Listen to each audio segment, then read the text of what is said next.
Hi everyone, welcome back to Sparkle IAS. तो आज हम पढ़ने वाले हैं क्लास 7th की ज्योग्राफी का चैप्टर 6 प्राकृतिक वनस्पति एवं वन्यजीव। इसके पहले के जो चैप्टर है 1 से 5 तक के चैप्टर हम पढ़ चुके हैं। उसका लिंक मैं आपको डिस्क्रिप्शन बॉक्स में दे दूँगी। और प्लीज़ आपको यह वीडियो अच्छी लगी तो please subscribe the channel. Salima अपने ग्रीष्म शिविर से बहुत उत्साहित थी। उसने सहपाठियों के साथ वह हिमाचल प्रदेश में मनाली देखने गई थी। उसने सब स्मरण उसे सब स्मरण था कि बस जैसे जैसे चढ़ाई पर जा रही थी तो वह स्थल आकृतियाँ और प्राकृतिक वनस्पति के बदलते रूपों को देखकर कितनी हैरान हो रही थी। गिरिपाद में स्थित साल एवं सागवान के घने वन धीरे धीरे अदृश्य हो गए तथा पर्वत की ढलानों पर पतली नुकीली पत्तियों तथा शंकुआकार विशाल लंबे वृक्ष दिखने लगे। उसे पता चला कि वे शंकुधारी वृक्ष थे। जैसे वृक्षों पर खिले लाल लाल फूलों पर उसका ध्यान गया, वे रोडोड्रैगन के फूल थे। मनाली से आगे रोहतांग दर्रे तक के रास्ते में उसने देखा कि भूमि छोटी छोटी घास एवं कुछ स्थानों पर बर्फ ढकी हुई है। सलीमा ने अवलोकन से यह अनुमान लगा सकते हैं कि स्थल की ऊंचाई एवं वनस्पति की विशेषताएं एक दूसरे से संबंधित हैं। ऊंचाई में परिवर्तन के साथ जलवायु में परिवर्तन होता है तथा इसके कारण प्राकृतिक वनस्पति में भी बदलाव आता है। वनस्पति की वृद्धि तापमान एवं नमी पर निर्भर करती है। इसके अलावा यह ढाल एवं मिट्टी की परत की मोटाई जैसे कारकों पर निर्भर करती है। इन घटकों में अंतर के कारण किसी स्थान की प्राकृतिक वनस्पति की सघनता एवं प्रकार में भी परिवर्तन होता है। आमतौर पर प्राकृतिक वनस्पति को निम्न मुख्य 3 श्रेणियों में वर्गीकृत किया गया है। इसमें यह बताया गया है कि जैसे जैसे हम ऊंचाई में जाएंगे तो हमारे स्थल आकृतियों में परिवर्तन आता जाता है। परिवर्तन मतलब कि जैसे कि ठंड पड़ती जाती है, बर्फ़ मिलती है और छोटी छोटी घासें मिलना शुरू हो जाती हैं। और इसमें बताया है कि जो आमतौर पर जो प्राकृतिक वनस्पति है वो 3 श्रेणियों में बांटी गई हैं। पहली है वन जो वृक्षों के उपयुक्त तापमान एवं परिपूर्ण वृक्ष वाले क्षेत्रों में उगते हैं। इन कारकों के आधार पर सघन एवं खुले वन विकसित होते हैं। वन क्या होते हैं? जो वृक्षों के लिए उपयुक्त तापमान एवं परिपूर्ण वर्षा वाले क्षेत्र उगते हैं और ये खुले और ये सघन होते हैं, मतलब कि ये काफ़ी घने होते हैं। वन जहाँ पे वृक्ष पाए जाते हैं और जहाँ पर वर्षा की कोई कमी नहीं होती तो वहाँ वृक्ष अपने आप उग जाते हैं, तो वो सघन होते हैं, तो उसे वन कहते हैं। दूसरा है घास स्थल। वहाँ मध्यम वर्षा वाले क्षेत्रों में विकसित होते हैं और वन जहाँ वर्षा ज़्यादा होती है। और कटीली झाड़ियाँ। अब है कटीली झाड़ियाँ तीसरा। कांटेदार झाड़ एवं झाड़ियाँ केवल शुष्क क्षेत्रों में पैदा होते हैं।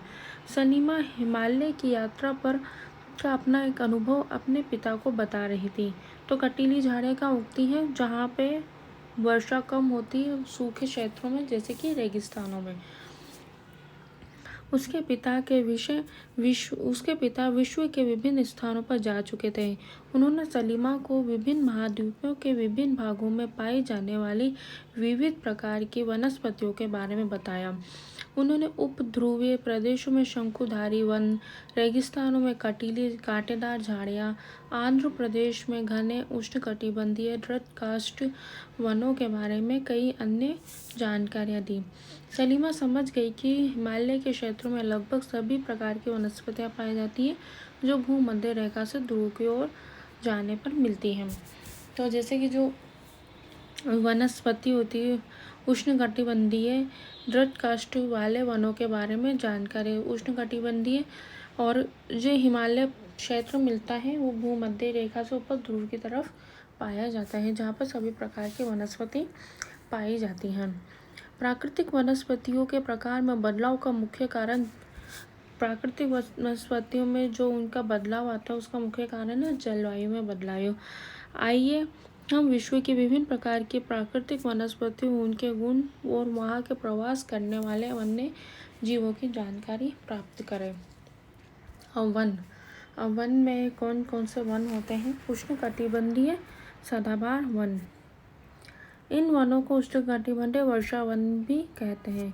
तो उष्णकटिबंधीय सदाबहार वन को उष्णकटिबंधीय वर्षा वन जहाँ की ज़्यादा वर्षा होती है तो इसने उष्णकटिबंधीय वर्षा वन भी कहते हैं। ये घने वन भूमध्य रेखा से उष्णकटिबंधित के पास पाए जाते हैं। ये क्षेत्र गर्म होते हैं एवं पूरे वर्ष यहाँ अत्यधिक वर्षा होती है। वही है, यहाँ पर अत्यधिक वर्षा होती है और ये भूमध्य रेखा से उष्णकटिबंधीय क्षेत्र में, ये भूमध्य से इधर कर्क रेखा और इधर मकर रेखा, इसके बीच में ये पाए जाते हैं। चूँकि यहाँ का मौसम कभी शुष्क नहीं होता है, इसलिए यहाँ के पेड़ों की पत्तियाँ पूरी तरह नहीं झड़ती हैं, इसलिए उन्हें सदाबहार वन, यहाँ की जो पेड़ों की पत्तियाँ झड़ती नहीं इसलिए इन्हें सदाबहार वन कहा जाता है। काफ़ी घने वृक्षों की मोटी वितान के कारण दिन के समय भी सूर्य का प्रकाश वन के अंदर तक नहीं पहुँच पाता है। आमतौर पर यहाँ दृढ़ काष्ठ वाले जैसे राजवुड, आवनुस, महोगनी आदि पाए जाते हैं।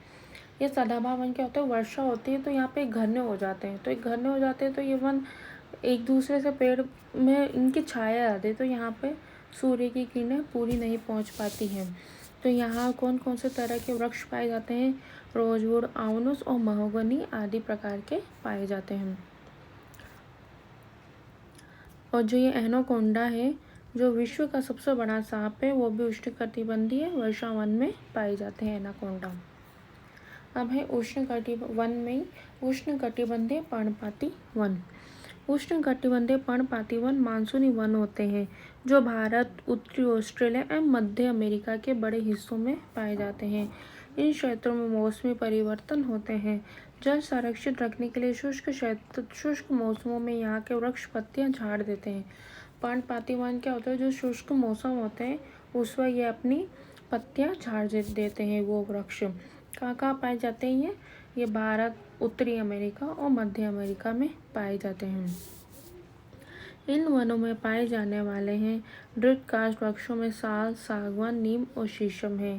दृढ़काष्ठ वृक्ष फर्नीचर, यातायात, इनका जो यूज किया जाता है दृढ़काष्ठ का, उनको वृक्ष का फर्नीचर, यातायात, निर्माण सामग्री बनाने में किया जाता है।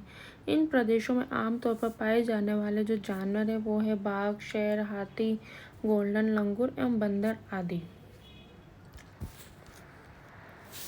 अब है शीतोष्ण सदाबहार वन। शीतोष्ण सदाबहार वन मध्य अक्षांश के तटीय क्षेत्रों में स्थित है। ये सामान्यतः महाद्वीपों से पूर्व किनारों पर पाए जाते हैं, जैसे दक्षिण पूर्व अमेरिका, चीन, दक्षिण चीन, दक्षिण पूर्वी ब्राज़ील, और यहाँ पे बाज, चीड़ एवं यूकेलिप्टस जैसे दृढ़ एवं मुलायम दोनों प्रकार के पेड़ पाए जाते हैं। और हमें शीतोष्ण पर्णपाती वन, अभी हमने पढ़ा उष्णकटिबंधीय सदाबहार वन, उष्णकटिबंधीय पर्णपाती वन, शीतोष्ण सदाबहार वन। अब है शीतोष्ण पर्णपाती वन। पर्णपाती वन होते हैं जो वृक्ष अपनी पत्तियां झाड़ देते हैं। अब यह उत्तर अक्षांश की ओर बढ़ने पर अधिक शीतोष्ण पर्णपाती वन मिलते हैं। ये उत्तर अमेरिका, चीन, न्यूजीलैंड, चिली एवं पश्चिमी यूरोप के तटीय प्रदेशों में पाए जाते हैं।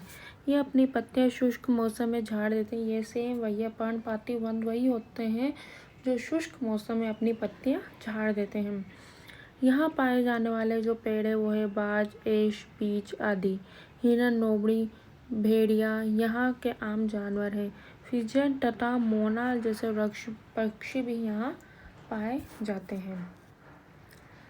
ये तरह का होता है, ये फिजेंट इस तरह का पक्षी होता है और ये मोनाल। अब है भूमध्य वनस्पति। आप जान चुके होंगे कि महाद्वीप के पूर्व एवं उत्तर पूर्व किनारों के अधिकांश भाग शीतोष्ण सदाबहार एवं पर्णपाती पेड़ों से ढके हैं। महाद्वीप के पश्चिम एवं दक्षिण पश्चिम किनारे भिन्न है। यहाँ भूमध्य सागरीय वनस्पतियाँ पाई जाती हैं। यह अधिकतर यूरोप, अफ्रीका में एशिया के भूमध्य के समीप वाले प्रदेशों में पाई जाती हैं। इसलिए इसका यह नाम पेड़ा यह एक आम पेड़ है और ये वनस्पतियाँ भूमध्य के बाहरी प्रदेशों जैसे संयुक्त राज्य अमेरिका के कैलिफोर्निया, दक्षिण पश्चिम अफ्रीका, दक्षिण पश्चिम और दक्षिण अमेरिका एवं दक्षिण पश्चिम ऑस्ट्रेलिया में पाई जाती हैं। इन प्रदेशों में गर्म शुष्क ग्रीष्म एवं वर्षा वाली मृदु शीत ऋतुएं होती हैं। इन क्षेत्रों में आम तौर पर जो पाए जाते हैं संतरा, अंजीर, जैतून, अंगूर जैसे नींबू वंश के फल पाए जाते हैं। क्योंकि लोगों ने अपनी इच्छा अनुसार कृषि करने के लिए यहाँ की प्राकृतिक वनस्पति को हटा दिया है, यहाँ वन्य जीवन कम है। अब है शंकुधारी वन। शंकुधारी वन कहाँ पाए जाते हैं? ये उत्तरी गोलार्ध के उच्च अक्षांशों जहाँ पर टेम्परेचर तो 50 से 70 डिग्री में भव्य शंकुधारी वन पाए जाते हैं। और इन वनों को क्या कहा जाता है? इन वनों को टैगा भी कहा जाता है। ये वन अधिक ऊंचाइयों पर पाए जाते हैं। ऊंचाइयों पर जैसे कि जहाँ बर्फ पाई जाती है हिमालय क्षेत्रों में। इन वृक्षों को सलीमा ने हिमालय में प्रचुर मात्रा से देखा था। ये लंबे नरम काष्ठ वाले सदाबहार वृक्ष होते हैं। इन वृक्षों के काष्ठ का उपयोग लुगदी बनाने के लिए किया जाता है, जो सामान्य तथा अखबारी कागज बनाने के काम आती है। नरम काष्ठ का उपयोग माचिस एवं पैकिंग के लिए, बक्से बनाने के लिए भी किया जाता है। चीड़, देवदार आदि इन वनों के मुख्य पेड़ हैं। यहाँ सामान्यतः रजत, लोमड़ी, मिंग, ध्रुवीय भालू जैसे जानवर पाए जाते हैं। अब है घास स्थल। घास स्थल में भी क्या है, पहले वन पढ़ चुके हैं हम। अब है घास स्थल। घास स्थल जिन क्षेत्रों में वर्षा कम होती है। उष्णकटिबंधीय घास स्थल। ये वन भूमध्य रेखा के किसी भी तरफ उग जाते हैं और भूमध्य के दोनों ओर से उष्णकटिबंधीय क्षेत्रों तक फैले हैं। यहाँ वनस्पति निम्न मध्य वर्षा वाले क्षेत्रों में पाई जाती हैं। यह घास काफ़ी ऊंची, लगभग 3 से 4 मीटर की ऊंचाई तक होती घास है। और अफ्रीका का सवाना घास स्थल इस प्रकार का ही है। सामान्य रूप से उष्णकटिबंधीय घास स्थल में जो पाए जाते हैं वो है हाथी, जेब्रा, जिराफ, हिरन, तेंदुआ आदि जानवर। तो ये सभी जानवर घास खाने वाले होते हैं। शीतोष्ण घास स्थल। ये मध्य अक्षांशीय क्षेत्रों और महाद्वीपों के भीतरी भागों में पाए जाते हैं। यहाँ की जो घास होती है वो आमतौर पर छोटी और पौष्टिक होती है। शीतोष्ण प्रदेशों में सामान्यतः जो पाए जाते हैं वो जंगली भैंस, बाइसन और एंटीलोप पाए जाते हैं। अब है कटीली झाड़ियाँ। ये रेगिस्तानों में पाई जाती है। उष्णकटिबंधीय रेगिस्तान महाद्वीप के पश्चिमी किनारों पर पाए जाते हैं। तीव्र गर्मी और बहुत कम वर्षा के कारण यहाँ वनस्पति में भी कमी होती है। कटीली झाड़ियाँ वहीं पाई जाती हैं, कटीले पौधे वहीं पाए जाते हैं जहाँ रेगिस्तान क्षेत्रों में, जहाँ पर वर्षा कम होती है। यदि आप जैसे ध्रुवीय प्रदेशों में जाएंगे तो वहाँ पर स्थान आपको अत्यधिक ठंडा मिलेगा। यहाँ बहुत सी सीमित प्राकृतिक वनस्पति मिलती हैं। यहाँ केवल काई, लाइकेन एवं छोटी झाड़ियाँ पाई जाती हैं। ये अल्पकालिक ग्रीष्म ऋतु के दौरान विकसित होती है। इसे टुंडा प्रकार की वनस्पति भी कहा जाता है। ये वनस्पति यूरोप, एशिया एवं उत्तरी अमेरिका के ध्रुवीय प्रदेशों में पाई जाती हैं। यहाँ के जानवरों के जो शरीर होते हैं मोटा फर और मोटी चमड़ी वाले होते हैं और उन्हें ठंडी जलवायु में सुरक्षित रखते हैं। मोटा, जैसे हमें सर्दी लगती है तो हम काफ़ी सारे स्वेटर पहनते हैं, तो जैसे ऐसे ही जानवर का प्राकृतिक शरीर होता है। इनके ऊपर फर और मोटी चमड़ी होती है तो इनको ठंड कम लगती है। हिमालय क्षेत्र वाले जो जानवर होते हैं, यहाँ पर जो पाए जाने वाले जानवर है सील, वालरस, कस्तूरी बैल, ध्रुवीय उल्लू, ध्रुवीय भालू और बर्फीली लोमड़ी। सलीमा के पिता ने उसे कुछ घने वनों के चित्र दिखाए। कुछ चित्रों ने सलीमा ने देखा कि लोग वृक्षों को काटकर वनों को साफ कर रहे हैं। उसके पिता ने बताया कि स्थानीय लोग कृषि एवं आवास के लिए स्थान चाहते हैं, इसलिए उन्होंने वनों को साफ कर दिया है। सलीमा सोचने लगी कि अगर वनों को साफ कर दिया जाता है तो वन्य जीव कहाँ जाएंगे, कैसे वन पाए। मतलब कि इसमें बता रखे वन हमारे लिए कितना महत्वपूर्ण है। अगर वन होगे तो वर्षा होगी, जिससे हमें जल की प्राप्ति होगी, क्योंकि जल भी हमारे जीवन के लिए काफ़ी महत्वपूर्ण है। तो सलीमा बिल्कुल सही कह रही कि कैसे हम जीवन यापन करेंगे बिना वन के। तो वन है तो ही हम हैं, तो इसलिए वन को बचाइए। तो इसी तरह हमारा जो चैप्टर 6 है प्राकृतिक वनस्पति एवं वन्य जीव यही ख़त्म होता है। और आपको अगर कुछ पूछना हो तो प्लीज़ कमेंट बॉक्स में कमेंट कर सकते हैं।